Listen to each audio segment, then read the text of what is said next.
already come down. So these are a few takeaways which I think have made us realize, and probably once the other panelists also speak, I think maybe in another set of another round, we can talk about what is going to be the way forward.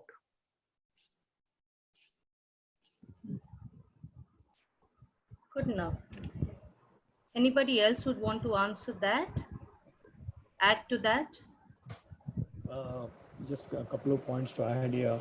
Like till date, like, we're paying more emphasis on 2, 3 important aspects while preparing any asset, be it water or wastewater like that. But some of the aspects like, preventive maintenance and condition-based monitoring, these are all the new buzzwords in the water wastewater industry are not being taken care of well. So what's the importance of it, and how in the COVID like situations and after COVID circumstances, how we are going to use that. This is that I'm simply going to touch base upon. And maybe what government is doing a lot, but what as an industry we are doing for the water wastewater ecosystem is something which I'm going to touch base upon in my presentation, in my discussion, sorry. I don't know about, I'm sure it's the same situation with most of you, but as a water industry and as a participant of the water industry, the biggest challenge that we are presently facing is on cash flows. We have ongoing contracts where we have to service our commitments, and we are finding it extremely difficult to do that because there are customers who are willing to pay and there are customers who cannot pay. So if you look at those who are willing to pay have got constraints with respect to arranging for the transfers of monies. At the same time, they need our products and services. So while everyone is talking about helping one another, the government has got a lot of schemes to help those who are in need. Maybe it's industry, they opened up the industry to see that the partial working is allowed. They have given a lot of benefits to almost about 80 crore citizens of India. What I see is, what I don't see is any such benefits coming to our industry. Particularly as we talk about the industrial business scenario. So it's a big challenge right now, and this is the time I would expect those who need our services to take a step forward and help us overcome this temporary crisis.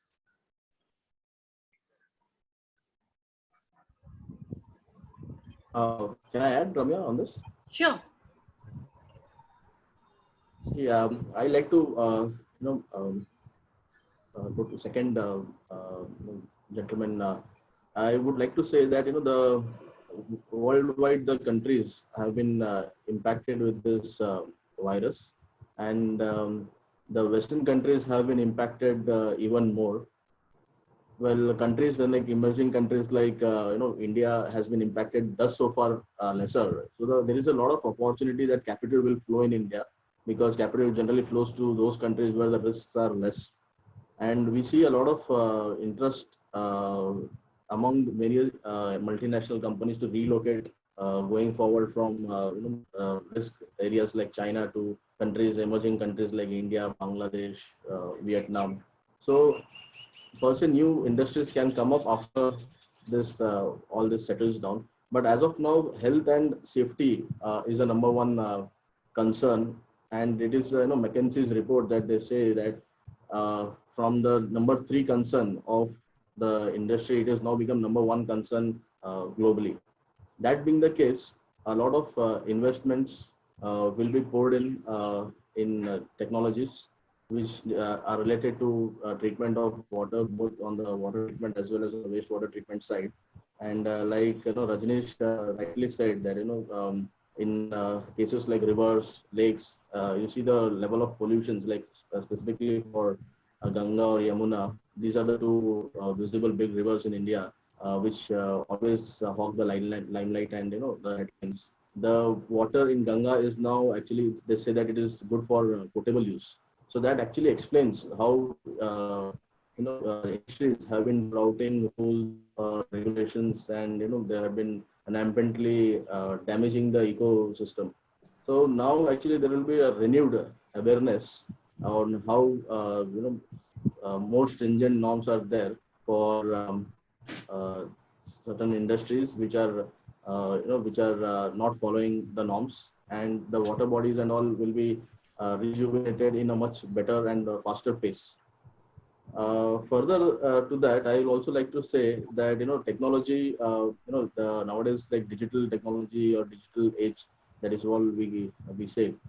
So use of technology will also be at the forefront, and new age technologies like IoT, artificial intelligence, and all will all be brought into much more aggressively in the water domain. So this is my take on this scenario, and of course the it has impacted the overall industries so much so that the GDP across the Western world has gone into negative sphere, and countries like India, which were growing at between 6 to 7%, as now we are projected to grow at 1.9%, this financial year. So this will be damaging for all the industries. For us, especially the water industry, we could see a slowdown, at least 15 to 20% slowdown will be there. That is our internal assessment on the overall business intake. Yeah, Ramya, can I sort of come in there? Yeah, sure. Yeah, let me just sort of, it's without doubt every industry is going to get affected. So we'll leave that aside for now. And let's see what's happening with the water position in India. We've always had many areas of India which is water short, and especially during the summer months. And we are going into the summer months with a lockdown. And that's something that we need to be very aware of as to how we would manage water, especially with some of the utilities saying work from home. You really can't be running waterworks from home. It doesn't work that way. The Indian situation is we don't have remote managed pumping stations or any such thing. So in future, we need to build resilient infrastructure, but that's for the future. Right now, what are we going to do? This is something that one needs to do because water is essential. It's an essential service. You can live without food, but you can't live without water. And the government is aware of it, but the question is, who is going to take this call? While saying water is an essential service, I don't think any of the supply chain for the water industry is allowed to operate even today. And even if they are allowed to operate, where are we going to get the workmen from? Some of the, and if they are in areas which is sort of cordoned off, how are we going to get them in? These are issues that are today one needs to look at. And this is, in fact, affecting the entire community as well as the countries, many countries. And now we are saying that wash hands for 20 seconds every 3 hours. Get the water for that first. We are, all of us sitting here, we are a privileged lot. We are sitting with water in our homes. We are not talking about this India. We are talking about the India which is out there, migrant labor, the people who are in the villages, people who are in basic, fortunately the villages are not impacted so much. And all those semi-urban, peri-urban areas where water is being delivered by tankers. So where are we going to get this from? So these are basic issues. Industry is going to suffer, some will die, some will remain, some will sort of survive. And that goes without saying. The question is, what happens if a majority of the population of a country gets impacted so negatively? How long will it take for them to get out? Then what happens to the government initiatives like the Jal Shakti Abhiyan, like Har Ghar Nal, or whatever that thing was? What happens to those kind of things? Will there be money for it? Or all the money that they put, like one of my panelists said, 80 crore people, I think Ajay said that 80 crore people have been given something, and maybe another 20 crores will be given something more. Would we have any money left? And we have seen, just like Milind said, now that the impact of not polluting, like all the other panelists said, has a tremendous positive impact on water, on the environment. So knowing this, the question that comes up to me, are we responsible enough? And I say we, I'm saying the entire population of India, are we responsible enough to take this cue and make sure that we do our bit for this environment? That's one other question. I'm asking questions more than I'm giving answers because these are things that are bothering me all the while. And if you come down to what is happening to industry, yeah, we need to sort of cut our costs down. We need to cut off all those nice to do things, and we need to prioritize all the need to do things. Even there, we need to perhaps cut off. Will it have impact on what you call employment? Of course, it will have. Will it have an impact in reducing or removing people? If it continues a few more months, I don't think any company has the money to pay people. Now, what is going to be the impact of that? So it's a serious kind of situation that we're facing, and we need to face it. There's no other option there. Nobody's going to give us a magic wand and say, okay, now everything is all right. Everything is not going to be all right. And this COVID thing would be COVID 2, COVID 3, except that we as humans evolve, and we also will perhaps have all the antibodies to take care of this. But the main thing that I have to stress is, are we capable of changing our mindset to make the change that some of the panelists have said? Rajni spoke about there is an awareness being created, and there's a lesser what you call political dichotomy in terms of approach. I really hope so, and I really hope that we sort of move forward. Now, when it comes to customers, when it comes to vendors, everybody is equally impacted. Now you can say, okay, let us sort of help them. Of course, everybody has the intention to help, but you need to have the money to help. If you yourself are in trouble, what help can you give? So we need to sort of work together on this. And some companies who are strong enough have taken the call that, okay, we will support our vendors, and we will see how the customers can be helped out. We ourselves are trying to set up lines of credit through banks, etc. I think the government has urged banks to come forward to help people. So we're trying to set up lines of credit for various people. There is a limit to what credit a company like mine or TCS or Rajesh or anybody else's can give, because we also run on a certain working capital, and perhaps we need to sort of, okay, maybe we will be able to raise funds a little better than the others. But what we need to do is to have an equitable distribution of how we can go about doing this. And that is vital for businesses to exist. We will have a certain amount of slowing down, without doubt, a certain cut we have to take. Many forward-looking companies have even requested their employees to take a salary cut, which they have come forward to. And I'm actually quite pleased with the kind of employees that are there in most companies who are coming forward to help out in this times of a crisis. So I say that we should sort of look at what we need to do. The momentum is slowing, will continue to slow, and the focus has to be in how we can regain that momentum. Everything is not going to be normal. If somebody says we're going to go back to normal in 3 to 6 months, forget it. Let's plan that this year we will try to push ourselves back to normalcy, and maybe 2021 is the time when we see we move forward, provided we contain this COVID, and provided all the people are smart enough to think, to say that, okay, we stay at home and not go out and say that God will save us, irrespective of who it is. So that's my take, and of course, I'll let the others speak, and there will be always the other questions. You asked many questions, we can come to that later. It's a very serious point what Mr. Ranganathan has raised. Mr. Shishir, what's your view about the standstill operation thing and the quality of water, which is, as you said, distribution of water, quality of water during this COVID situation. So how the government is managing, any idea, or how we are currently given the point, so how it is all distributed, how it is managed, and how this is going to really affect the common people and overall everyone. I think we have to understand that COVID-19 situation is not unique to a industry or a country or a locality. This is a global problem right now, and the infrastructures that were serving the humanity in different forms are still there. There is no destruction of the infrastructure that has taken place because of this virus. So the infrastructure very much exists. The patterns of consumption, if I can use that word, have dramatically altered across several commodities, if I can use that word, whether it is oil or whether it is water, whether it is air. And I think I wanted to build on the point that Rajni started out with. So I was just talking to a colleague of mine, and I said, you know what? The rivers are very clean because there is zero liquid discharge into the river. And if we have been arguing for this for a long time, do we need a bigger proof than this for a countrywide, and now I'm talking each country, in every country where this is a problem, to a bigger advertisement that you must go ahead with the ZLD policy and not lose this gain that we have. Because if you remember, the Clean Ganga project also had a huge outlay of capital cost that got involved to clean it up. We are now inheriting it clean out of this situation. Can we make sure that we don't lose it?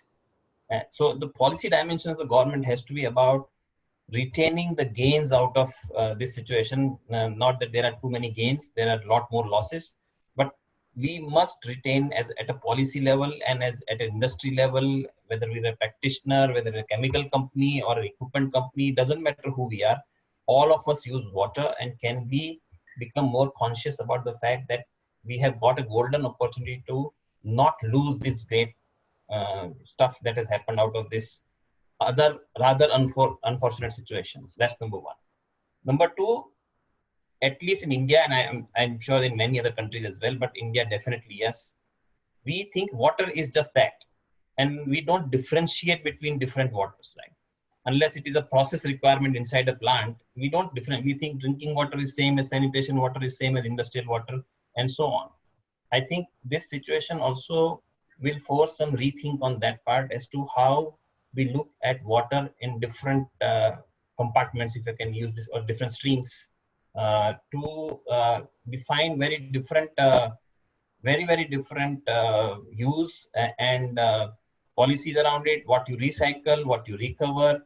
And I think a large focus from the industry, especially from the user industry, also has to be on reduction of water consumption. I think we have used water, or maybe we have abused water, if that is the better word. We have abused water across the segments because we think it has no cost. We think water is a very low cost commodity, is available, let people cry, somehow or other I will manage it. But I think the point that Ranga was making about, go ask people who don't have access and they will tell you what's the value of that water, right? And I think it's very important for us to see that this is a universal resource. We need to use this in a very, very responsible way. And industry, both the technology players, and technology will have a big role to play, technology players like us, people on the panel, and the user industry both have a big responsibility to discharge.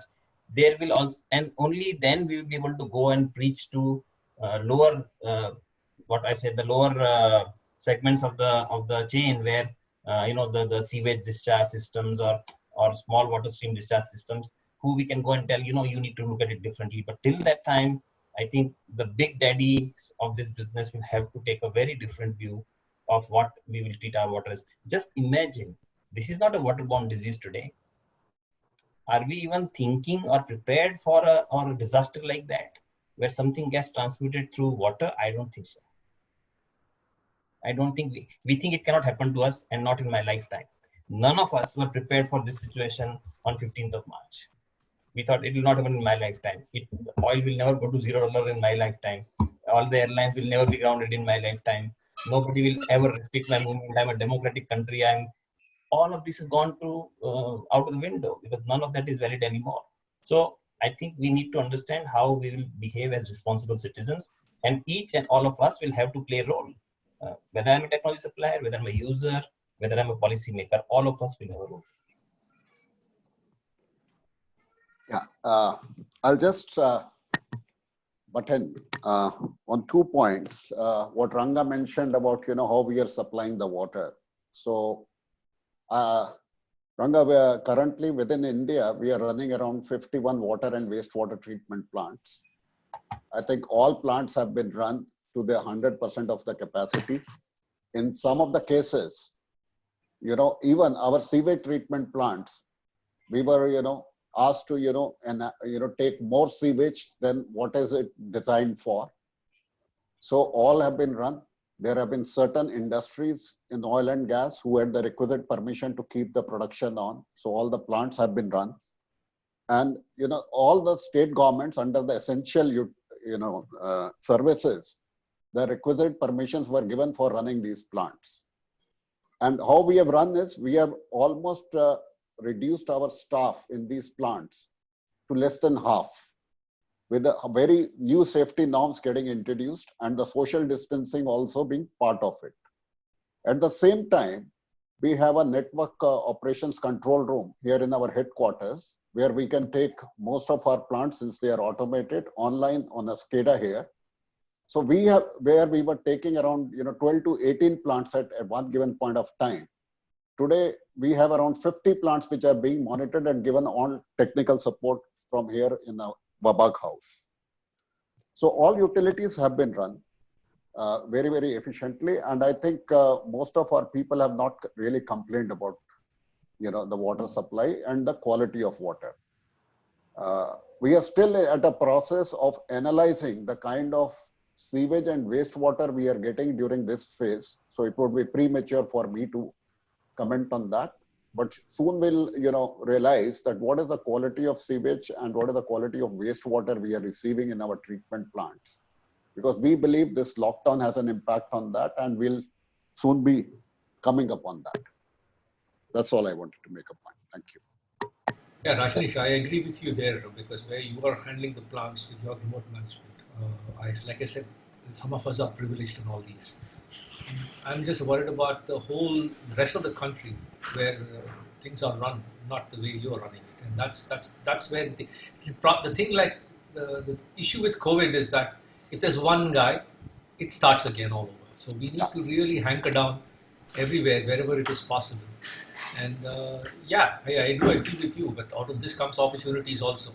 And that's the only thing that I'm looking at, that all stakeholders, whether it be the government, the politicians, the bureaucrats, us and the users, have the good sense to make the change now.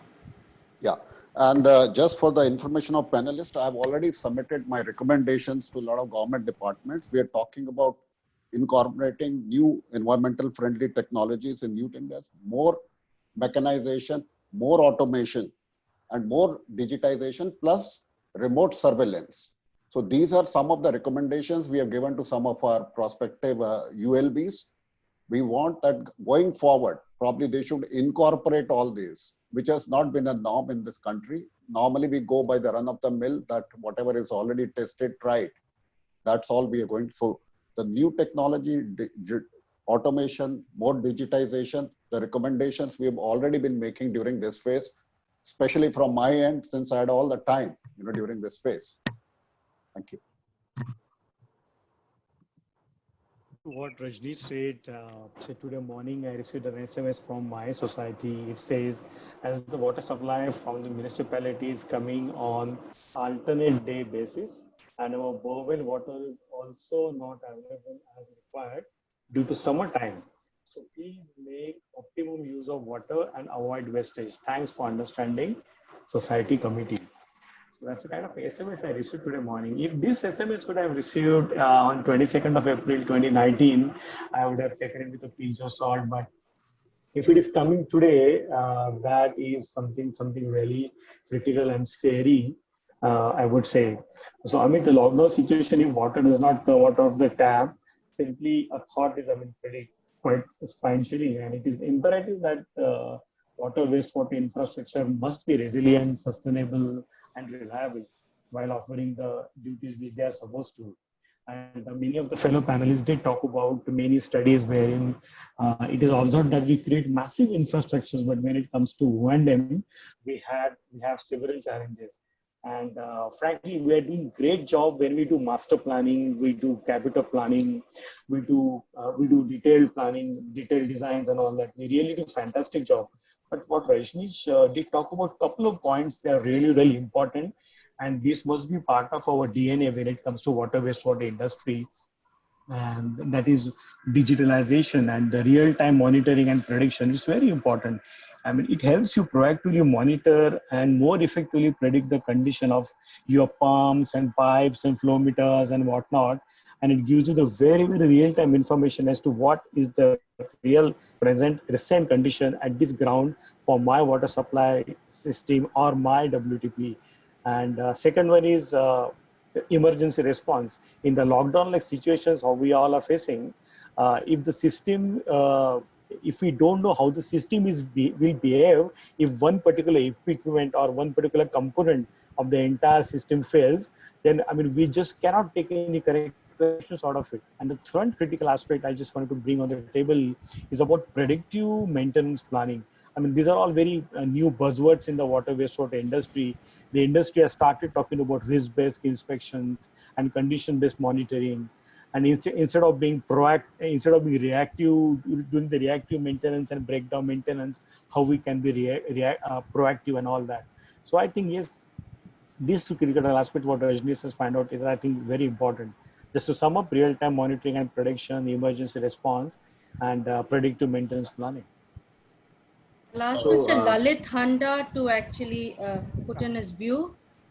Mr. Lalit Handa, can you hear us? Yeah, I can I hear think his you. video is not visible. Good morning, and I'm not actually going to experiment too much. Otherwise, I have to leave out and again rejoin. I don't know. Something is gone bad. First of all, good morning to all panelists, and today is Earth Day, and we are talking on a very, very, very precious day when we are talking about what is an impact on the society, business, pre-COVID and post-COVID. Pre-COVID, we all were struggling about, when I talk about only water, we all were struggling about, the pollution is high, the water bodies are very bad, and water is not drinkable. And post-COVID, the good part is all the water bodies are now clean. And I'm sure once the lockdowns are lifted, or when the life become normal for everyone, the government is definitely going to put a lot of restriction or making a discharge of the bad water into a good water, and now I am fully confident that there would be a lot of opportunity for recycling of the wastewater, whether it is from the residential complexes or from the industrial houses. So there would be a lot of focus for the recycling of the bad water to recycle and take it back into the reuse, as one of the panelists, Mr. Bokhare, was just making a comment about the society, so definitely there would be a chance for everyone to have a recycled water for the routine use and potable water for the drinking. I think now the time has come and the realization has happened when water has become more expensive than the oil.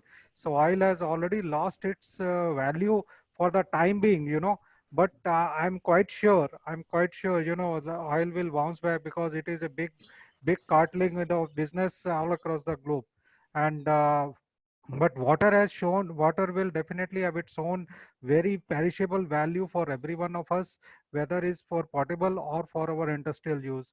As far as concerned about the industry really is in a bad shape, because although my company got a permission to operate with the skeleton staff, we are producing whatever the raw material we have in our factory, but the raw material is not an inventory which we keep it for a long.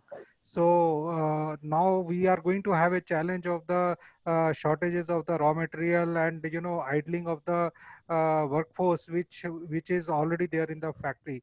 So there are going to be a lot of challenges, but I foresee, unless until this lockdown situation or this pandemic situation goes out, the situation will always remain like fluidic, what we are facing currently. And this definitely seems to carry over for the some more days or maybe months, because the numbers are threatening the whole of the world now. So I think we have to find our solutions of working from the home, or finding a good solution for our customers who are able to get a permission to run, and we should able to support it off the offsite, and by taking the digitalization in the scope of work for all of us. Thank you. Mr. Handa, I would like to pose this question basically to most of you whose companies are running. Like Mr. Handa said, or Mr. Chopra said that, what are the typical challenges that your companies are facing in the current situation? You see, there is a big change. I would say the post COVID situation is there is a lot of discipline is come up. Government guidelines are very stringently being posed on everyone, and definitely cash flow is a big challenge. There is no single cash came into the system for last now for more than 4 weeks, and situation is very dicey for all of us, although our all workforce, our employees, our whole of the company are together at this point of time. But if it is prolongs, then definitely the challenges would be much more. Ramya, this is the point which I said at the very beginning, that this is not a very profitable industry. Okay. I mean, all of us realize how important water is, but if you look at the balance sheets of most companies, those who are into municipal infrastructure or those who are into industrial water treatment, I don't think we carry a very sexy balance sheet, not only during this time, but through the period. The reason being that while we have technologies and we provide good technical solutions, I think we are not realizing our value.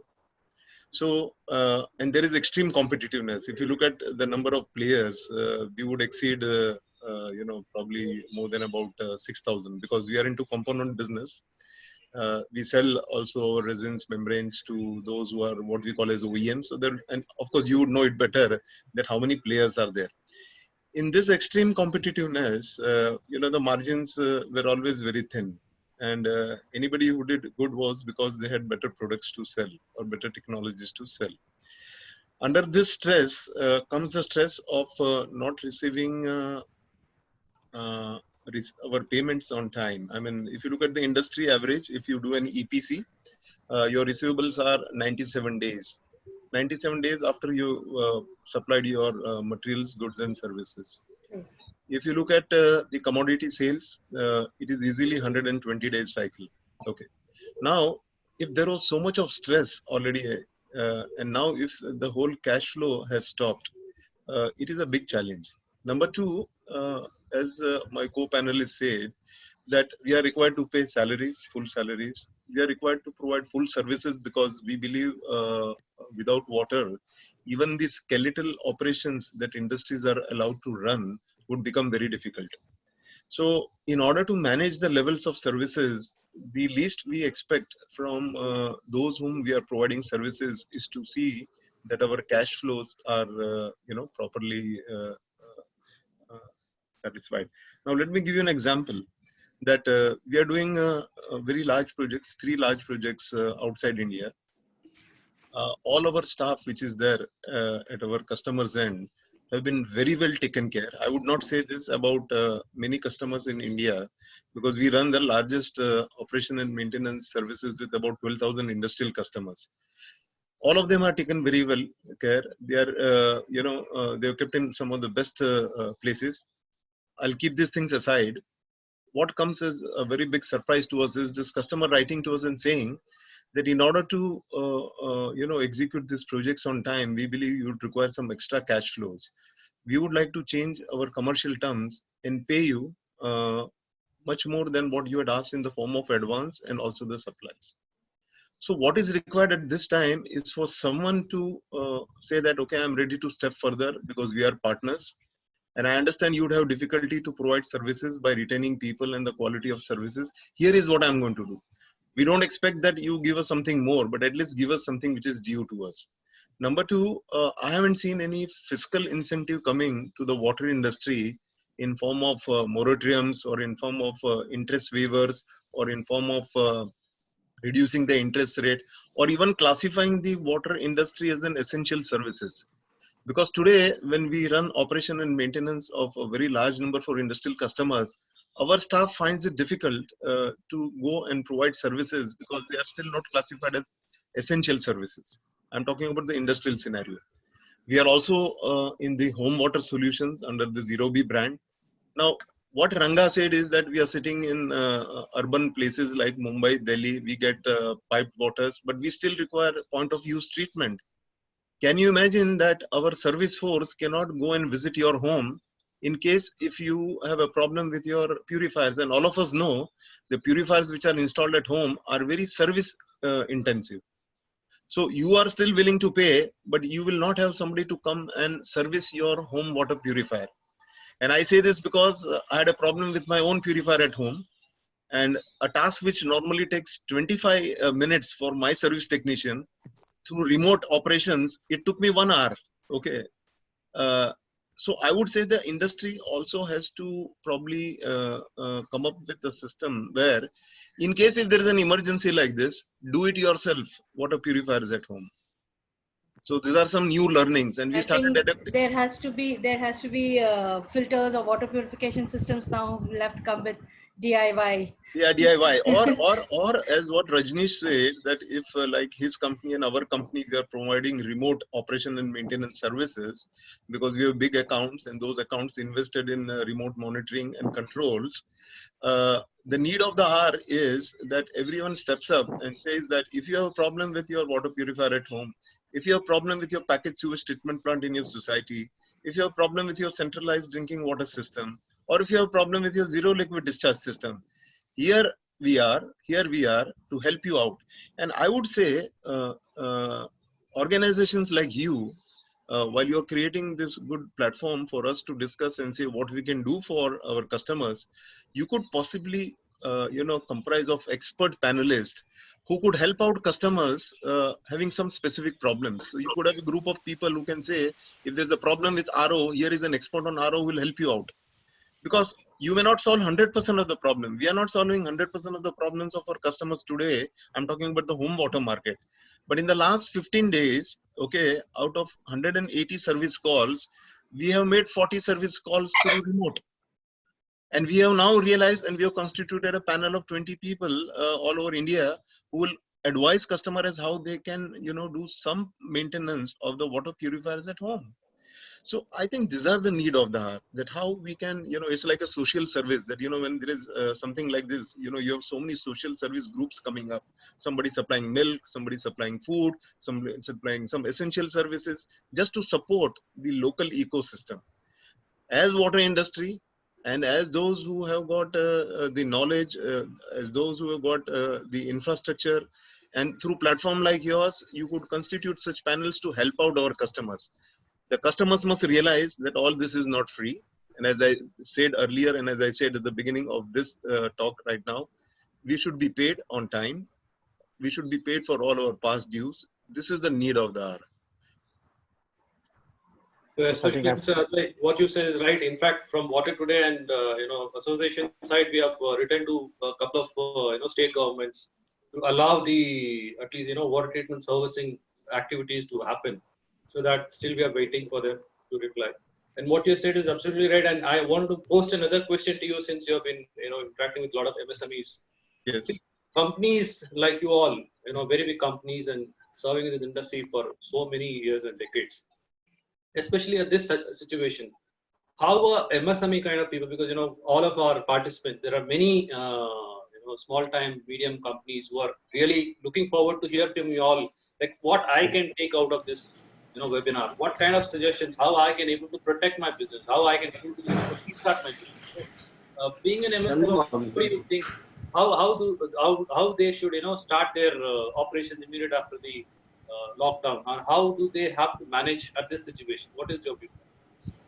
Milind here. I was wanting to talk about a few things, some positives. Actually, because some of the attendees, as you rightly said, were interested in understanding what is the probably the line of or positiveness or positivity altogether in this kind of a bad scenario. Actually, So I feel that there are certain areas of where the businesses can be actually looked into, and a line of opportunity can be explored. There are certain hospitals, certain centers where separate disposals for sewage or sewer lines are are proposed by several municipal authorities or several agencies, because the infected sewage generally cannot be treated along with the regular ones. So this is one where the lot of municipal authorities are looking at these kind of requirements for hospitals especially. There is some of the panelists said that ZLD as well as automation will be there. So lot many impetus on lot many investment going forward will be there, done on probably automation, remote monitoring, IoT, artificial intelligence, less of an human interface altogether. More of since the consumption of domestic water has increased tremendously because of the disinfected, the people want to sanitize it regularly, hand wash it regularly. So a lot many residential societies or lot many institutions like educational institutions or hotels for that matter will like to actually use the recycled water.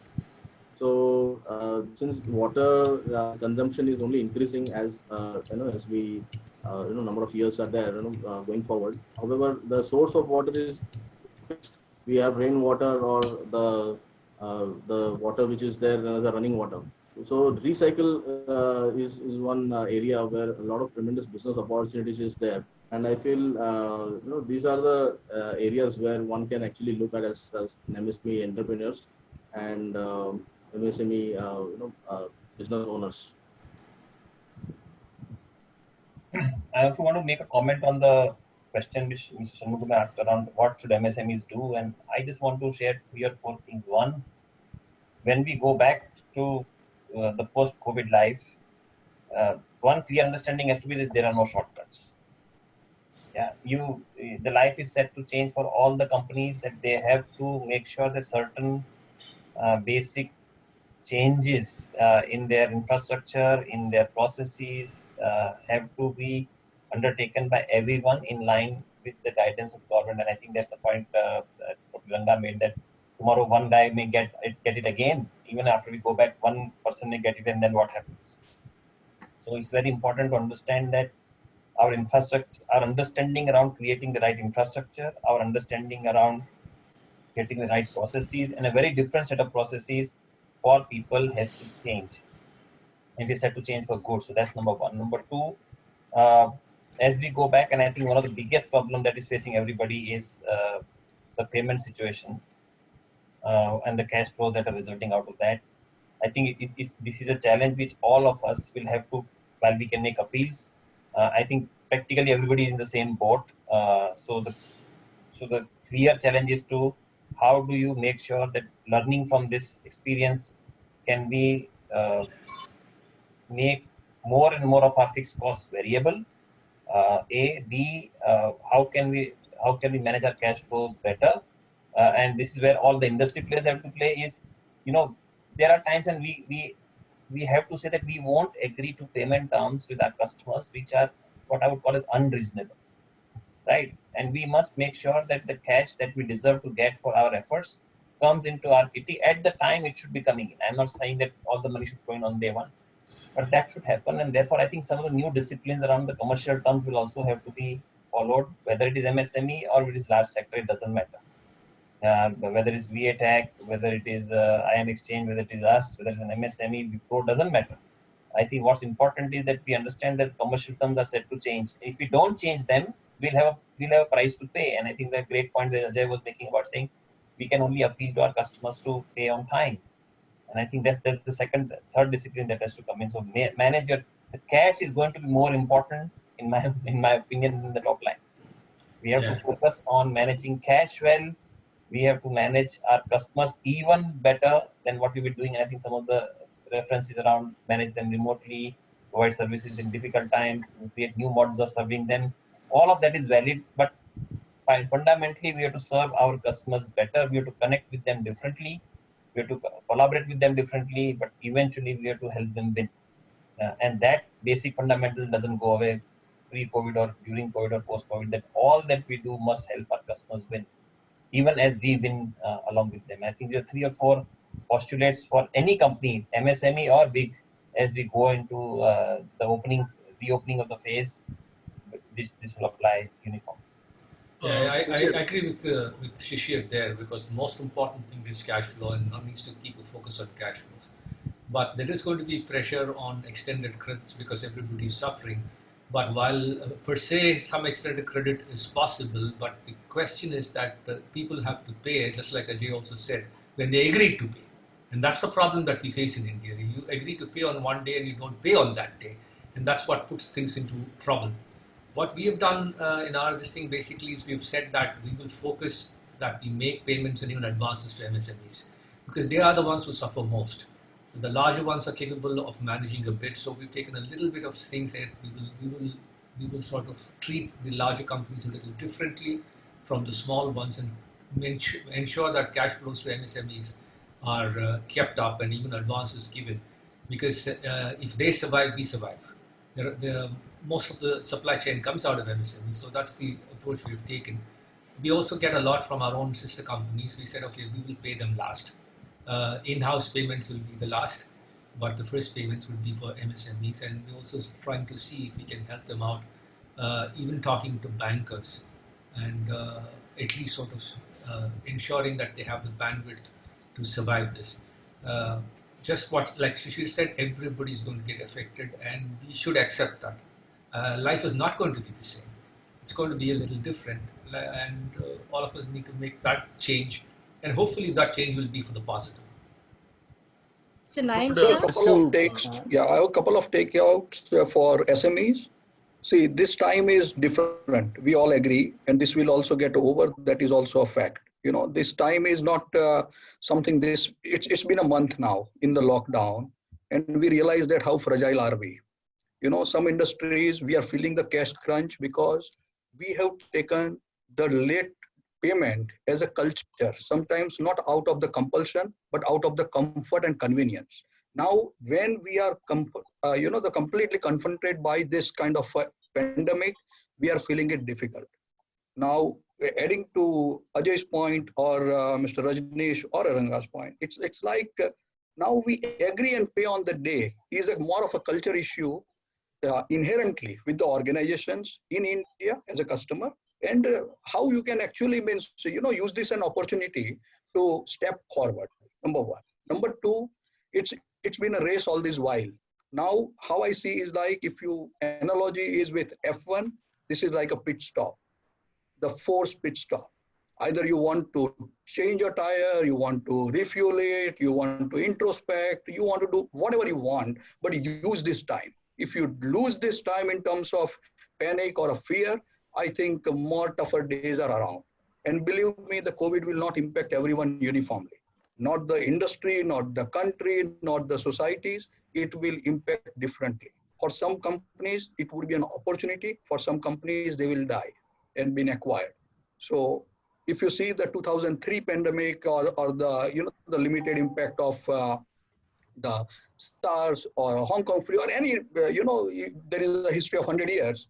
And you see that every time some companies come up more strongly. So my advice to the large daddies of the industry or the small SMEs, it's like how you can use this time, how you can actually push yourself to have a business continuity plan. Not the same way. You know, we all learn how to do work from home and all this initial teething period, all this. So my take as an ID in India is like what we do is how we can do the business as less impacted as possible and deliver to our commitments to customers or the internal customers. So we have a good engineering center here. So it's like that's the focus. And globally, we are looking at how we can recalibrate our business to be more agile, more creative, and be more responsive to our customer. I think this is an opportunity. It's the main problem is there, and there are multiple layer of challenges, and different agencies addressing it. So at this moment, there is no sure cure of the treatment, the COVID. So I don't see the reversal starting. The reversal will start once there would be a fundamental cure or a vaccine or something that news. Till the time we are moving into the no very credible figures.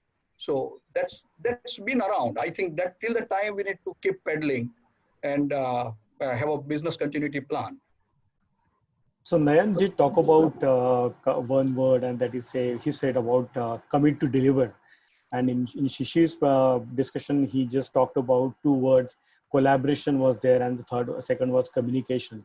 So these 2 points are really, really critical. And when we always talk about like how government is going to work, what municipalities, state government, and central government has to do. Of course, they are doing great job, and I really want to applaud them for all the efforts. And all the government officers and all, they are working together. They're absolutely doing great job, and they definitely get a big applause from all of us every day. Having said that, what industry is also doing for the ecosystem, not for one particular community or for some owner operator or some EPC contractor or some PMC consultant, not like that. For the entire ecosystem, how we are going to help them. So Shishir did talk about collaboration and content. One of the most critical challenges we all are facing in our respective industry is how to collaborate and communicate with each other during the tough times. And like classic example is we all are sitting in a Zoom call today from different locations, and there are 207 participants and 10 to 12 panelists discussing about how we can collaborate, sharing each other's views and all that. So we have also thought about from Bentley Systems perspective, I would say this is not a marketing call, but I really want to tell you that what best we would like to do it for our country, for our India. So after understanding the critical issue of collaboration and coordination amongst various departments in the one company, as well as across the vendors and the ecosystem and all that, Bentley do have a very famous collaborative engineering content management system by name ProjectWise. So this ProjectWise 365 is a cloud-based service, and we have decided that in India, we are going to make this particular service of collaborative content management system for all the ecosystem agencies without any cost till end of September. So this is what we have started doing till 30th of September for India, wherein it's applicable for all the people and all the engineers who are sitting in this call, wherein the owner operators, the PMC consultants, the EPC contractors can come together, collaborate, share their engineering design, document, PDF, Word, whatever drawings they want to do, communicate on that, and entire repository stays in a one place because it's a cloud-based solution. So you don't have to worry about your hardware and software installations and all that. So that's one of the initiative what we thought we should get. And second initiative, I do talk about capacity building and institutional strengthening for the water wastewater community. So like we all we as a company work in 198 countries across the globe, rather I would say. We have presence in all the countries, and based on the afflictions and aspirations of India, what this industry wants and what this industry is facing as on today, be it pre or post COVID like situation, how we can help. So we have created some affliction based webinars which we are doing every week, and this is absolutely, there are no registration fees and all that. So anyone can come participate into that in bulk or together from their homes or whichever places they want to, and understand how other countries are answering to those particular situations in the challenging phases. So yes, we are also doing our part as an industry, like all of you, and this is how we can help for this industry to come out of this situation in a very unique way. Somehow, like Nayan said, one very critical point, that when there is when they don't go for water for the seeing and fishing purpose, they correct their nets at home. It's a very famous proverb. So we are all at home somehow because of whatever situations. We have to also do the institutional strengthening and capacity building of our knowledge, and which once we come out of that and we start going to our office, that will be utilized for the betterment. And yes, one of the most critical things which has come out of this pandemic in a very positive note, I would say, is digitization. Everyone is talking about collaboration. Everyone is coming to webinars. Frankly, we used to face a lot of problems whenever you used to go to any operator. They say, sorry, you have to come personally talk to us. And they say, okay, come down for a presentation on this and this date. Nowadays, you have to believe me, they are talking about when can we do the webinar? Okay, this is the topic. This is what we would like to see. Can you come down with a very focused webinar or presentation on these particular topics and all that? So I think this is one of the great positivities what Shishir, Ranganath, and Nayan and Rashid, they all talked about. I have right. I have questions that have already been piling up. So if anybody's got additional inputs, or shall I proceed with some questions? Maybe that can. There are quite a few relevant questions. Yeah, Ramya, I I'll just want to add I'll one just thing. take 2 minutes, Ramya. Sure. All right. Okay, most of the points have been covered with by most of the panelists. What I'm going to talk about, but I believe these are some of the recommendations which an organization you can also take it up with the governments. And I think Ajay is here, Ranga is here through CA and SHM. Also, the same can be done. As everybody agreed on one thing, that post-COVID, nobody is looking at top lines and bottom lines. Everybody is looking at liquidity. So I think organizations like us, yes, we are running around 20% of our business is service. So entire service business is running. But 80% of our business also is, EPC, engineering, procurement, construction, which has come to the halt, barring certain geographies where it is still allowed. So liquidity crunch is going to be there. So there are a few recommendations. First is we all have huge dues with the government. Now, Ajay is talking about some special packages from the government. I think one request should go is that all our legitimate dues have to be immediately cleared by the government. If government doesn't pay, then how? We are going to support our vendors and supporters and the MSMEs, what you raised the point. So majority of our money is stuck with the government. So that is the first demand which should be put to the government. Especially on the services, they have said these are essential services, so everything has to be paid on priority. But we do not find even traction happening on that account, especially when it comes to urban local bodies and the governments. The third thing is when it comes to the banking system, I think there are two things. I think there should be additional debt allowed by the banks to manage the deficit in the working capital and ensure a steady cash flow. Also, if there are industry players who have a debt on their balance sheet, one-time restructuring of the debt, I think that's something which a lot of other industries are already talking about it. So that should be incorporated. So unless the government stimulus does not come, and at least whatever are the dues from the government as a first step, that does not come forward, I think we have much more challenging situation than what we had anticipated. Thank you. Thank you, Rajneesh. In fact, since this is not a ASSOCHAM platform, but since you discussed this point about taking it up with the government, and since I have also expressed my view about the need of the industry, a very strong message we are trying to convey to the industry as well as the consumers of services, water services in India is, and not only in India, globally, that we have all the capabilities, human resources, expertise to mitigate the challenge of water, not only during COVID times, but besides COVID times.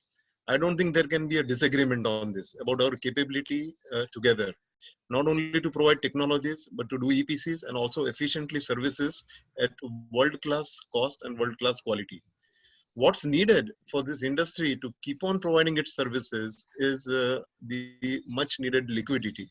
So, Ramya, and I would just make an appeal here because we are a lot of people here, almost 220 people out together, that a white paper is going to be submitted early next week for the water and the environment perspective as what sort of challenges it is facing. I know about the challenges and I also know about the solutions, but I don't want it to be used as my opinion as a chairperson in the Sustainability Council.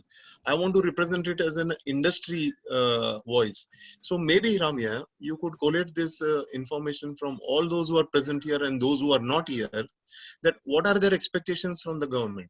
And it should be logical. Let's understand at this point of time, the government is hard pressed to, address this whole challenge of COVID and managing the whole country. At this point of time, we should not try to put more burden. So our suggestions should come in the way of positive. It should not be like a demand coming in at a time which they will not be able to address because of shortage of time, right people and all. But what is legitimate? And if you make a legitimate demand like this, some of the things like what Rajni said, what Ranga said, what Nayan Bhai said, saying that, can there be a moratorium? Can there be a one-time write-off of debts? Can there be, banks are sitting with a lot of funds, okay? These funds, as we know, even before COVID, they were not, they're having a lot of money with them. Unfortunately, the industry was not doing well, so they were not able to deploy their funds. Plus, they put their shutters down in wake of so many scams that had taken place in the financial sector. So today, if the banks loosen their purse and try to support the industry, we can then in turn support the industry we are serving. So if we can have some positive things like this, I promise you that in my capacity as an office bearer in ASSOCHEM on sustainability, I'll do my very best, as would Ranga, who has got a voice in CII, or maybe many of us who are not on the panel or who are also listening to us.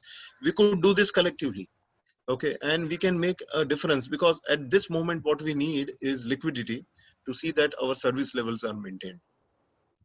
Ajay, just to add your point, it's like one is how they can pay on time and the liquidity, as Rajneesh also mentioned, it's not about margin, it's about cash in hand. And another point is, in the whole, the COVID crisis, the government wanted to be industry friendly, and it should not lose away, the lose out the ZLD norms, because at the end of the day, the ZLD implication and the industry favored environment, these are contradictory in nature. Yes. So sometimes it happens that in the pursuit of being supportive, it should not take away all the gains of the COVID, and very you are right, because Nayan, you said it, because see, what's going to happen is, I have already seen a clamor coming from end users saying that ZLDs are expensive. We were not even able to afford it during regular times. And if you force us to invest in ZLDs or give us a closure, it is a double whammy. So here I would ask the government. Here I'd ask the banks. Here I would ask. I saw on the meeting here are investors or companies who are ready to finance. Please come forward. We could possibly do projects on build on operate basis. As long as our capital is going to be secured and our returns are going to be secured. Industry can do this. The water industry can do this. It has technology. It has engineering capability. It can do this. And this way it will meet both the purposes, that the government does not relax ZLD. The industry which has to put up ZLD, okay, has, someone else investing, but they pay for the fixed and the variable cost. These are the ways out. Okay, it just cannot be, as you rightly said, that stop ZLD because we can't invest. Exactly. At the same time, we must understand that really it's a problem. So this is where coexistence, and somebody talked about cooperation. I think Shanmugan talked about it. Okay, he said that this is the time when we all should come together. Okay, we are on a Zoom platform. I think Snehal said that that we are all together on a platform.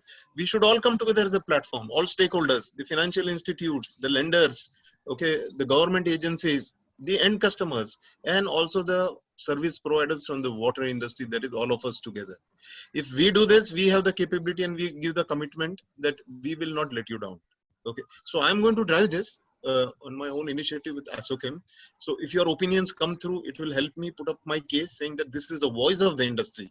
It is not I, as the chairman of the Sustainability Council and Ion Exchange president, saying it. I am representing a voice coming from 220 people coming together to discuss, and this is what the white paper is about. I think we should do all this possible to bring it to the notice of the government. Adding to that, I have a point. The government should also take the recommendation. The government has to consider water as an industry. So that's a basic point. I would suggest Mr. Jai to take this forward. So Ramya, do you have questions now? Yeah, I have this a question from Mr. Chandrasekhar Karthikeyan. I'll just finish that question since we are already on this topic.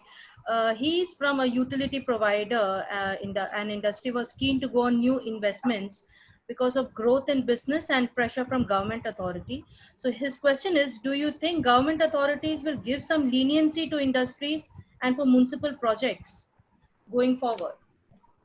In the current situation, you all think that there would be any leniency? Do you perceive?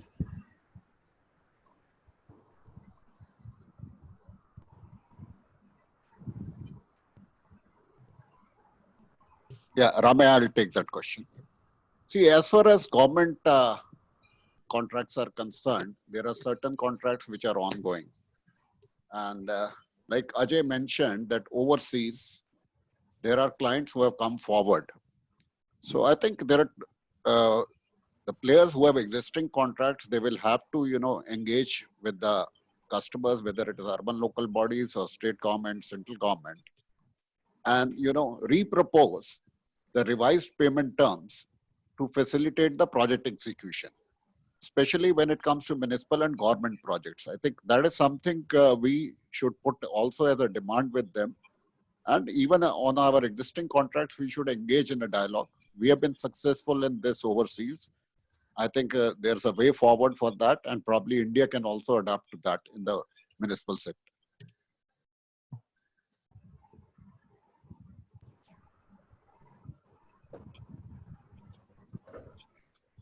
Anybody else would like to answer that? You see, as Mr. Chopra has very clearly mentioned, the ongoing projects will definitely go on continuing. And I'm sure because of the change which has erupted post-COVID and the kind of the ecosystem which has already been built up, this system maybe it will be delayed by another 6 months to 1 year, but definitely there would be a lot of opportunities to make sure the pollution should come down from any kind of a sector, whether it is a municipal or a industry. And definitely there would be a investment, maybe 6 months or 8 months or maybe a year later, but definitely the protocol will continue. I'm sure about it. There is one question for Mr. Nanda from Mr. Nandakishore, and I guess Mr. Nayan Shah can answer that. As a post-COVID-19, it is presented that India is going to be the next manufacturing hub, which will lead to more environmental issues in India. How this should be managed by a monitoring system, as it was never so serious, and the results were clear during lockdown by having cleaner water and environment. So I say this very timely question and the forward-looking thought process. It's like as I said, it will be over. It's sooner or later. It might be 3 months, it might be 6 months, but the things will back to normal, and it could be over. The positive, but that's how the history of 100 years says. So we'll not be completely wiped out. And looking at this current geopolitical and the way the COVID been managed so far, it's like the very strong resistance putting up by Japan or a European Union, so to say. The US is already started. So we are seeing a lot of influx in terms of the new investment coming in, and companies, more and more global companies are saying that how they can set up a sourcing or a manufacturing based out in India. So this is opportunity. And also, the challenge in terms of the water bodies and the related pollution. So, yes, again, in the continuity of the advisory to the government and the way Ajay already portrayed in the capacity of SOCHM or a CII, I think all the water, per se, the industry has to come up with. There is no relaxing down. It is like you have some advantage of working out of China. Companies are ready to pay a price for moving their bases.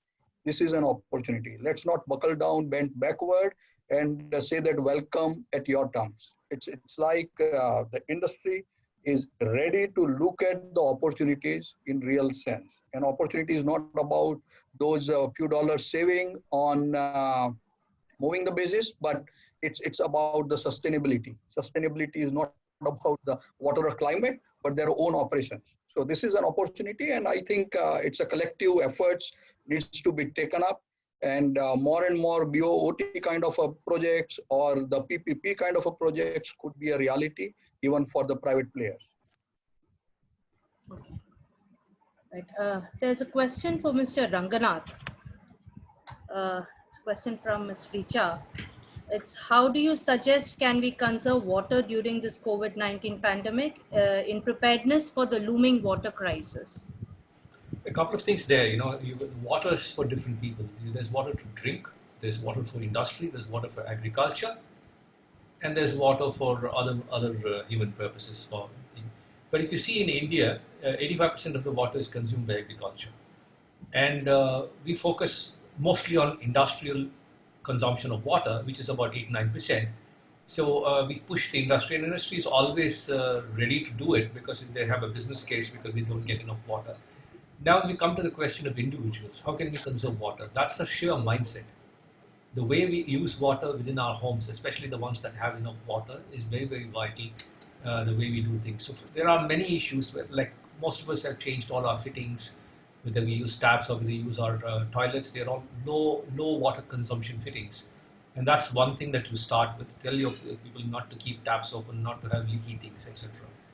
When it comes to industry, we don't have enough information on the specific consumption of water per unit of output from an industry. We have some data in the Water Institute that I'm involved with, the CII, but we don't have data that we can collect and say this should be the norm. We are using still data from outside the country.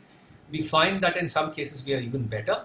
In some cases we don't know. So we should set ourselves a norm stating that, or each industry should say that I will save X% water compared to the previous year in terms of my specific consumption of water. That is water per kg of output, or water use per unit of output. If we do that, then there's an internal mechanism by which you start. We've done this. For instance, we have increased our production in India for the last 15 years by 68 times, and our total water consumption has gone up by 3.5 times. So every bit of water is getting recycled, including the water that is, we are coming out of Chennai, like Rajneesh's company. We are a very humid place. Every bit of water that the air conditioners condense is taken into a tank and reused. So we need to find a way. But the elephant in the room is agriculture. It's a holy cow and nobody wants to touch it. Just imagine 10% decrease in water use in agriculture is 8.5% of India's need. It will feed the entire population of India. Now we need to bell that cat, and that's where we are. Okay. So I don't know if I've answered your question, but with each individual around us, if we start doing, it's little drops in an ocean and they go to make up an ocean. Thank you for that. There is another question from Mr. Karunakaran, and it would be, what could be some of the water-related projects which we can think and provide clean and safe potable drinking water for isolation centers or rural community centers during difficult times like the pandemic or any disaster? Should I take it? Or who's it? Yeah, I think it's just mentioned inputs from the panelists. Okay, for instance, what we've done in the rural areas now for the last 3 or 4 years, wherever you see the cleanest water is groundwater, because the earth is the best filter that you can have. So if you have a bore well which is clean, we have now in the last 6 or 7 years put about 45,000 solar pump sets into rural areas where you get clean water and you just raise it up to a tank and just use a normal filter. We have tested this water is clean and it's potable. And so that's what we should be doing. We should not look at fancy technology. That comes only when you don't have clean water. We have done that too. In the Sundarbans, where there is no there's only rainwater, there's no groundwater because it is salty. They have man-made lakes and they get algae. So we have a solar-driven filtration system, a nano-filtration system with remote management, because nobody can go to Sundarbans. And they get clean drinking water. It's given free by the West Bengal government to all those villages there. So there are technologies, but I would say technology is the last thing that you would see. First, let's go for simple things that are affordable first, and then move into technologies where we can't have any other option. So Ramya, taking on from what Ranga said, at this point of time, we are talking about availability of water. And he has a good point saying that earth is a good filter. But as all of us know that nearly 256 community inhabitants are affected by fluoride, arsenic, nitrate, etc. So you can pump water, you can filter it, but you'll still have this harmful contaminants, including uranium now, found in water. So over the last 15 years, we have made affordable technologies which are straight away fitted on hand pumps. So you don't require chemicals, you don't require energy, and you're using the same system which is available in villages to pump out water. As Ranga said, it could also be through solar pumps. So we have hand pump attachments. We have also powered attachments which can remove arsenic fluoride, nitrate, uranium, iron, and brackishness. Because these are the contaminants present in almost all parts of India. And these are affordable technologies. We work with NGOs. The cost is just minimal because there is no electricity, there is no maintenance required. So we are encouraging local communities through Jaldan systems and through systems like providing employment through the NAREGA. So through NAREGA, we work together to provide safe water, not clean water, safe water. Okay, what Ranga said was clean water, pumped water. So one is getting water. Second point is treating that water in case if it has contaminants. So where there are no contaminants, as he rightly said, he offers a solution. And this is where I said, it is not what Grundfos versus Ion Exchange versus ID versus Bentley. I think in management of water, it's very important for all of us to be together. And together, as I said earlier, we have the capability to solve global problems of water, right from rural to urban to community levels. So all these solutions are available, and we could also have a discussion on this on a parallel or otherwise. And we also build entrepreneur models around this, as I said, by investing in these projects together with local entrepreneur, bringing in the government to support such initiatives, and to see that self-sufficiency in clean and pure water is achieved. So Ramesh, just one additional information here. There's a provision of flexi funds of up to, I think, 25% of the annual allocation in the Jal Jeevan Mission, which can be specifically utilized for mitigating the drinking water related issues, especially in the calamity-like situation. So government also has sufficient amount of funds which can be surely squeezed for all these activities. And Ranga, on this Jal Jeevan Mission, please go to their website. They are enlisting technologies. Yeah. So do get enlisted over there with the concept that you talked about, solar pumps along with nanofiltration, remotely controlled, and with these examples of Sundarban. So go to the Jal Jeevan Ministry and get yourself registered. It's open till May. Okay. So they are creating a database of technology providers through which they can disseminate knowledge at a later stage. Thanks, Paul. I have my next question. I'm sorry, because I have a company conference call at about 12:30. Is it okay? If there are questions, I'll take before I leave. But I'm sorry that I have to leave this conference now. And thank you for giving me a position here to express my thoughts. It was nice connecting with all of you, sharing my thoughts and ideas. Much more we can do together. As I said, that water is everybody's business, and together we'll be able to make a difference. So if there are no questions, can I exit this, or I'll answer the question and exit, please? If there is any question directed to me, otherwise there's a very good panel which can take on any questions, I believe.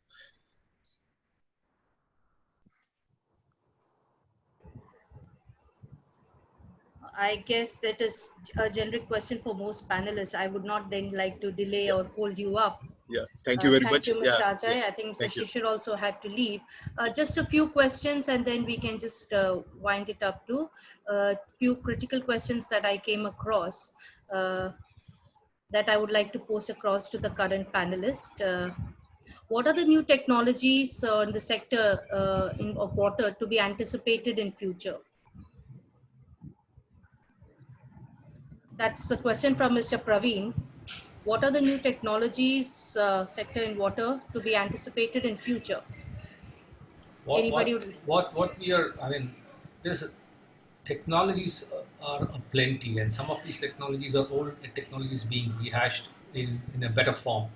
But what I would say, the thing that is happening is predominantly the use of IoT and remote management and adaptive technologies, which are coming as a kind of umbrella over all the existing technologies, which then makes things talk to each other, and you're able to sort of control processes better and be more accurate in what we are doing, and also we can also predict what happens, so the downtime is lower.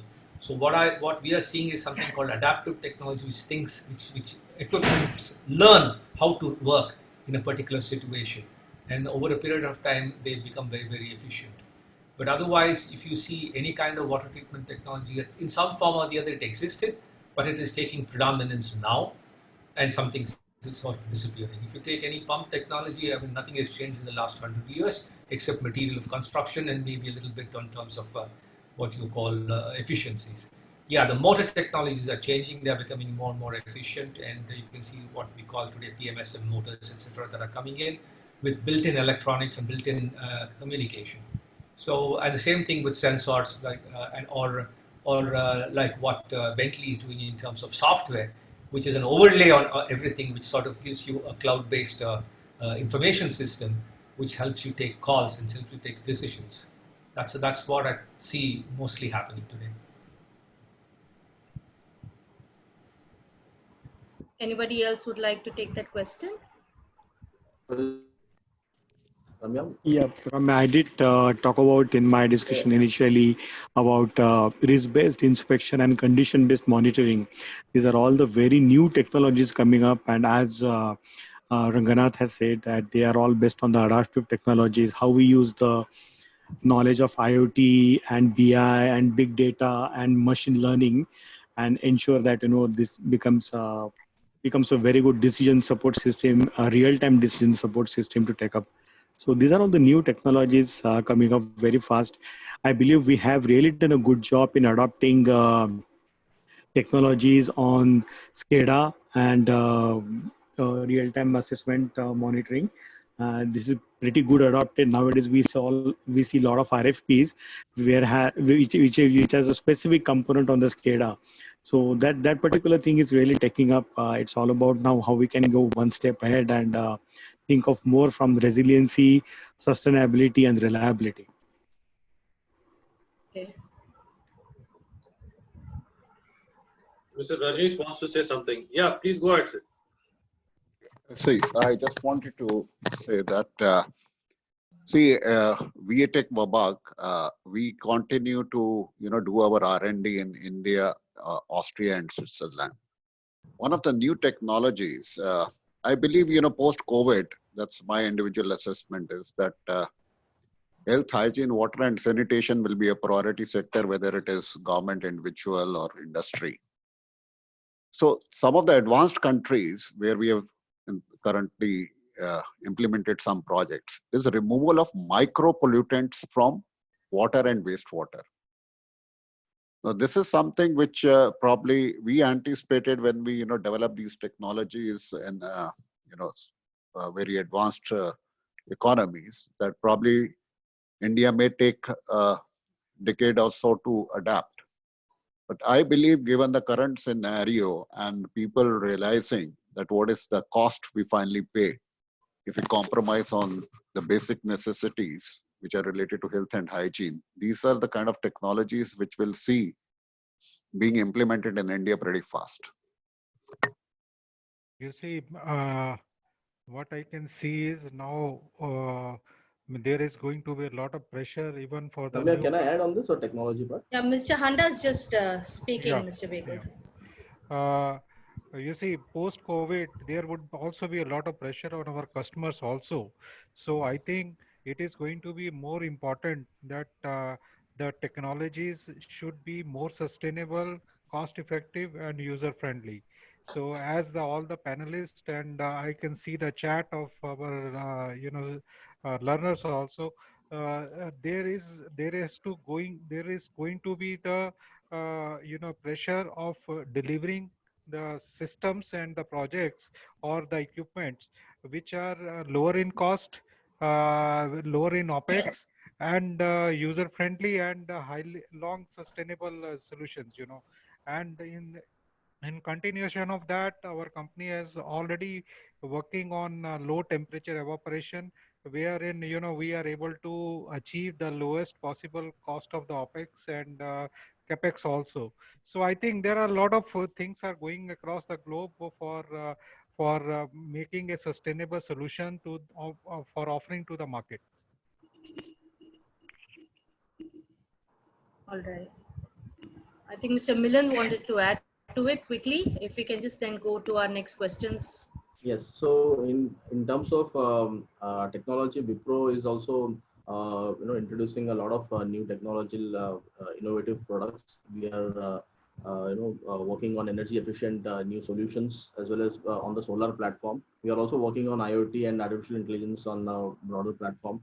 Well, I feel that in the segment wise, if you see, desalination is one segment which will actually increase tremendously, because India is surrounded on all three sides by seas and ocean actually. So we see a tremendous opportunity in government actually stepping up the desalination investments, and that actually can be a very good segment to focus on as far as new areas are concerned. Quickly going to my next question. What will be this? This is a question from Mr. Shivalingam. What will be the state of the NGT issues after this COVID? If I could just repeat my question, what will be the state of the NGT issues after this COVID? Anybody would like to take that? We see that there would be a little soft stand. This is what is the anticipation, how we can push a counter force and make it, unidirectional one, because very difficult, after so much of difficulty, we reach that stage of the compliance and the implementation of it. It's like the culture around the compliance, the water compliance has increased, and NGT was perceived like a force. So it's like, post-COVID, government would definitely look at how they can lax the norms or a little bit comfort to the functioning industry. Yes, that would be priority. How we can, approach with the more solutions and the option for industry to comply. I think that would be, the line for the next few months post-COVID.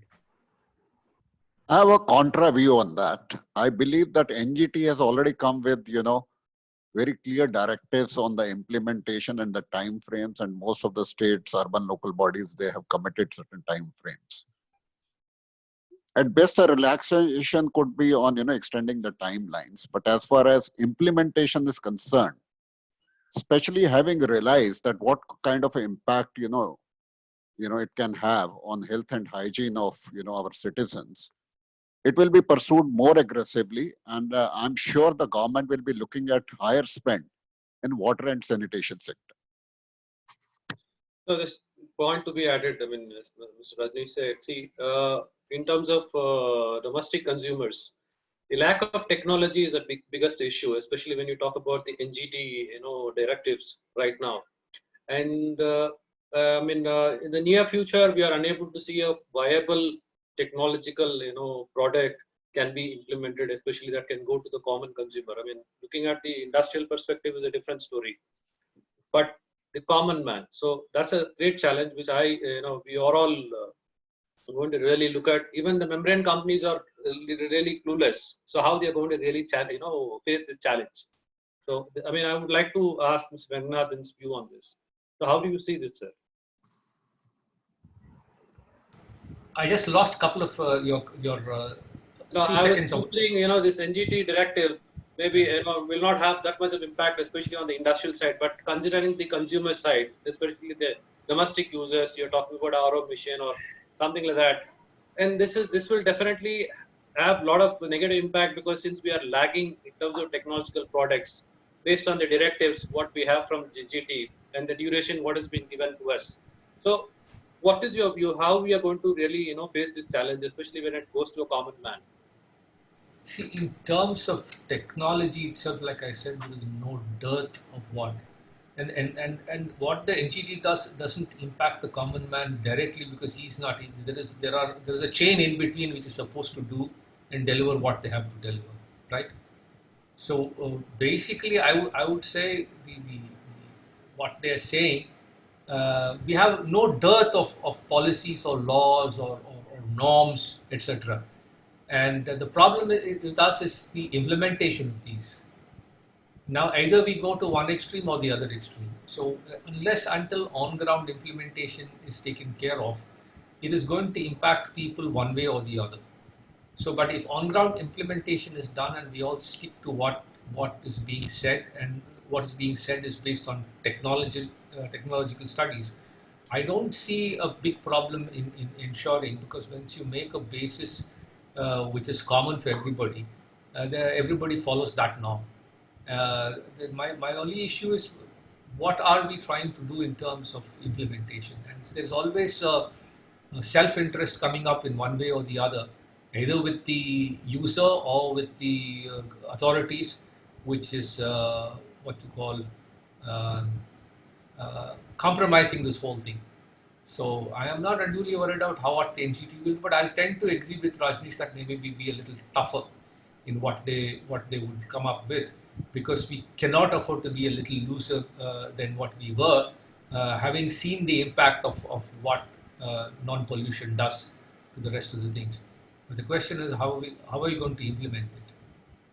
Where is the common man coming in this? Because he has to get his water. This particular directive talks about the RO membrane rejection, because the domestic users are obsessed with the RO technology. But RO technology is not really required in India in all the places. That everybody knows. I mean, we are just wasting water. When people want to put RO when your salt concentration is 500 ppm, it is stupid in my case, if you ask me. Yes, if you have higher salts, there is no option to RO, and you should allow it. So the NGT also has to look at what they are going to do. But if they are going to allow RO on municipal water, which is anyway with very low salt, RO should be sort of reserved for people like Rajneesh and Ion Exchange to Ajay, where they can do massive seawater RO and supply the water with free of salt. We should not be looking at household ROs, which means the government themselves is failing, and if NGT can come up with this. But in most cases, RO is not required, and if it is just low salt water, I'm sure there is enough in terms of nanofiltration, ultrafiltration, UV that we are using that will work. But there are ways and ways of doing this. So interestingly, the point here is the entire Indian water industry, especially the RO domestic segment, which is close to about 15,000 crores market. So, I mean, 70 to 80% of this whole, share, it depends on RO related, products. Yeah, but I agree. So what perhaps they have to do, they will also, somewhere the NGT will see also sense if there is salt water, then they will allow it, and perhaps the 15,000 crore market for RO will become 5,000, and the rest will become a filtration come UV market. The industry is not going to suffer. The people have to be aware. Individual users have to raise this thing, and we always know which sector, which area, in which city has salt water and which does not. I mean, that is being mapped very, very well by most of the governments. We know very clearly, and this can be allowed. There is no reason why we can't allow it. But having RO as a panacea for everything that we do, and the hard sell that the people are pushing RO, which is high maintenance, and then you put it in a place where you get municipal water, you're just wasting water. And I'm very clear about it. Whoever sells RO, I'm nothing against them. But they will find another way of doing it. They sell RO because of the demand of RO from people. People have to be educated. I agree. So Rajneesh has a take on this.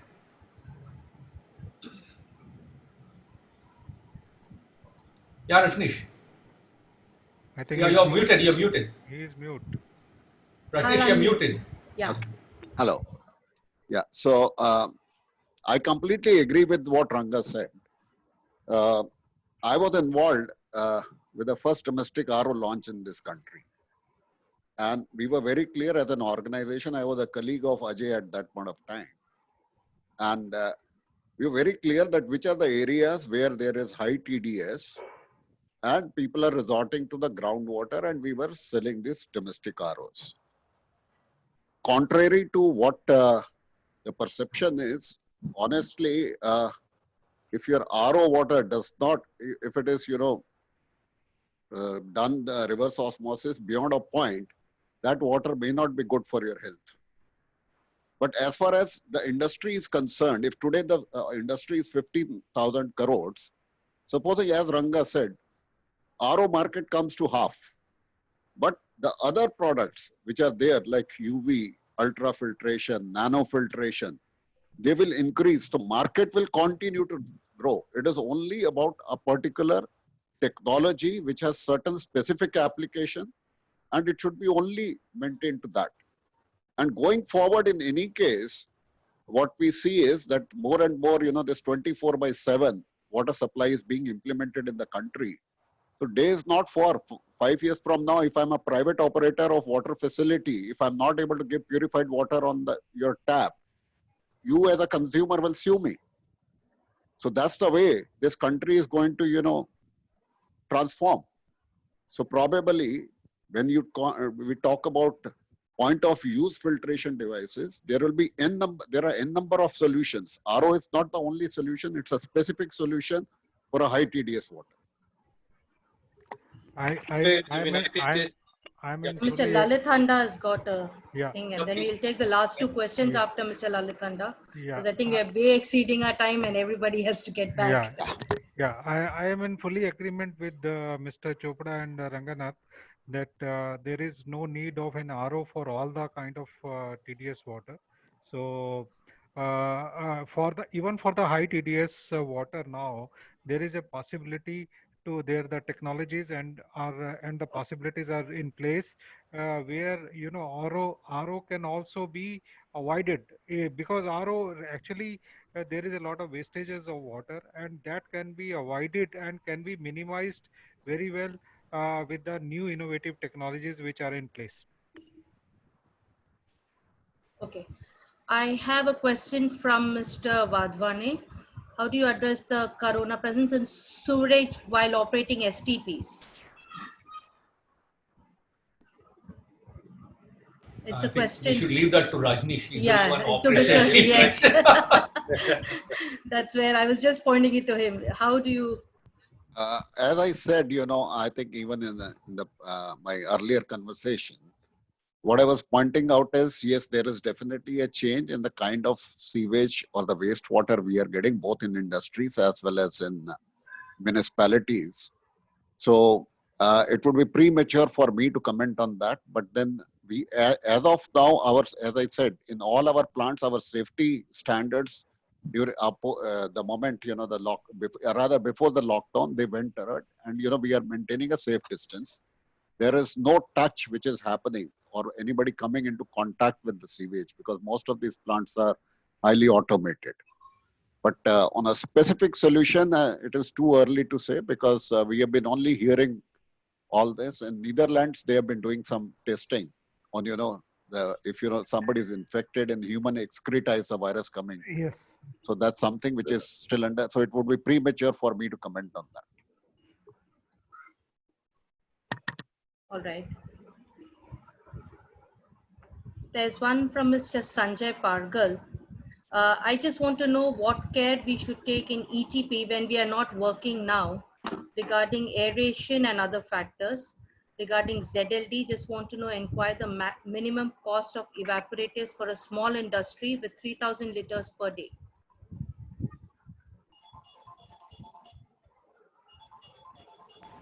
That's also Rajnish's thing, unless No, somebody else more is there, than- or the Wipro, one of the two, or Milind or Rajnish, one of the two can take that. No, actually, just by specifying that particular will not help. He'll have to share more details. So post this session, we can ask our team to connect. Yeah. Or Last, we can ask. then done. This is the last. Yeah.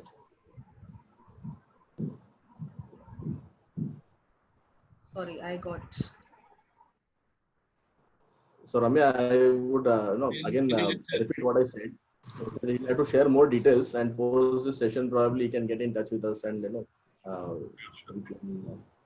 we can I guide would him. just like one last take from all of y'all about how do y'all think that y'all are going to do it after the corona, after the pandemic, after the lockdown lift. What are the difficulties, just in short, Yeah, first that the thing. industry will face after the lockdown is lifted? Yeah, What is the first difficulty? First thing is that how do we ensure that all the people, who are coming back to work are COVID free? Because otherwise we have to start shutting down again. That's the most greatest difficulty, and we are not testing enough. So we would like to ensure that we have a test protocol and we have the social distancing even after we start for a few months. My take, Ramya, is how we are going to cope up with the pollution, because we all are getting pretty clean air, and once all people come on the road, there's going to be a lot of pollution. So how we would cope with that is something I should be worried about, other than the one what Ranganath said. Mr. Handa?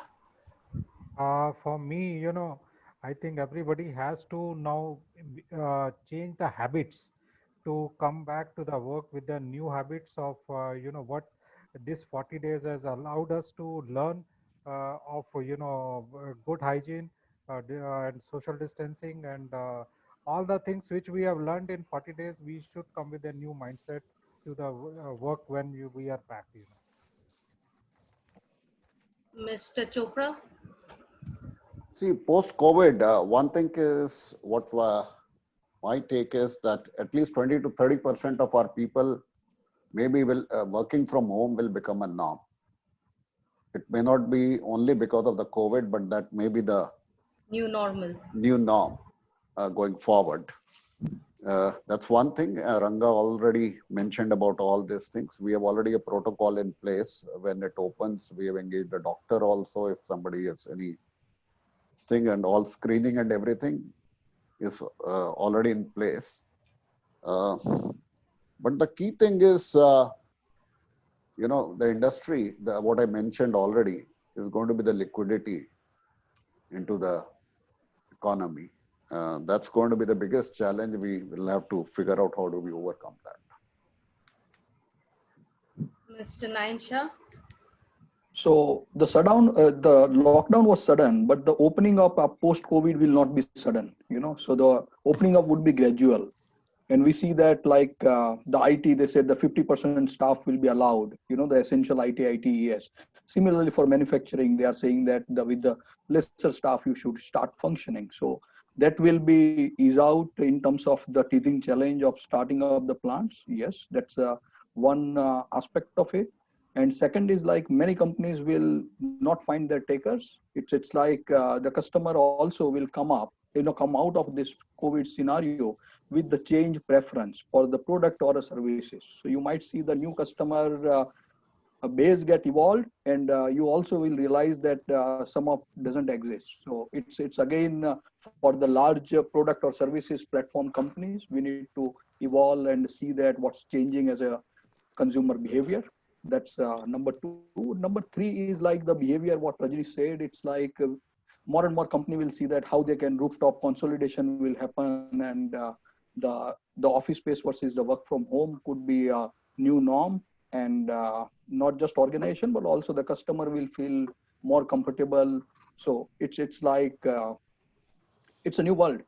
By the way, it's about to learn. I think a lot of unlearning also will happen. What we think are impossible will a possibility now. Even the barrel cost more than the oil. So that's a time of uncertainty we are living in. So yes, it's like the way we go there, we explore.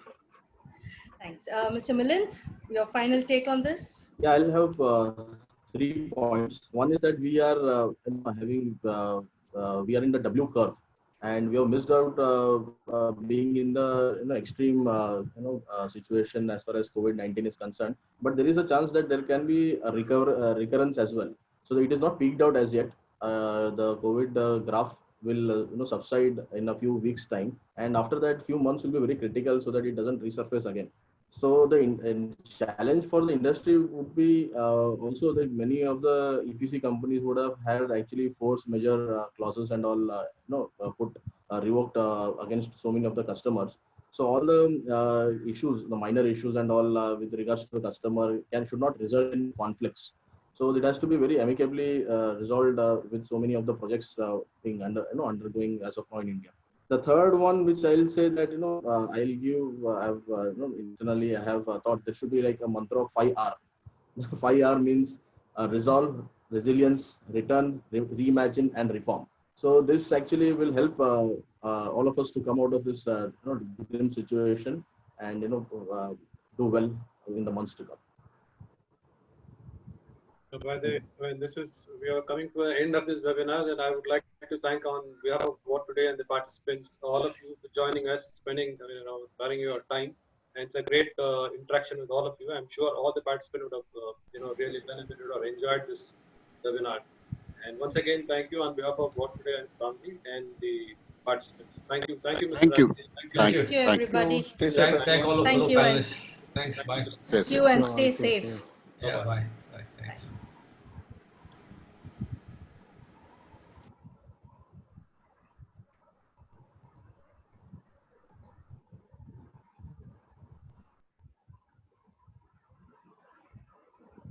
Time management, madam, time management. And your preparedness about the questioning is also should have made it. It was good. We'll close. Participants are there. We'll end the meeting. Okay, let's end this meeting. Thank you.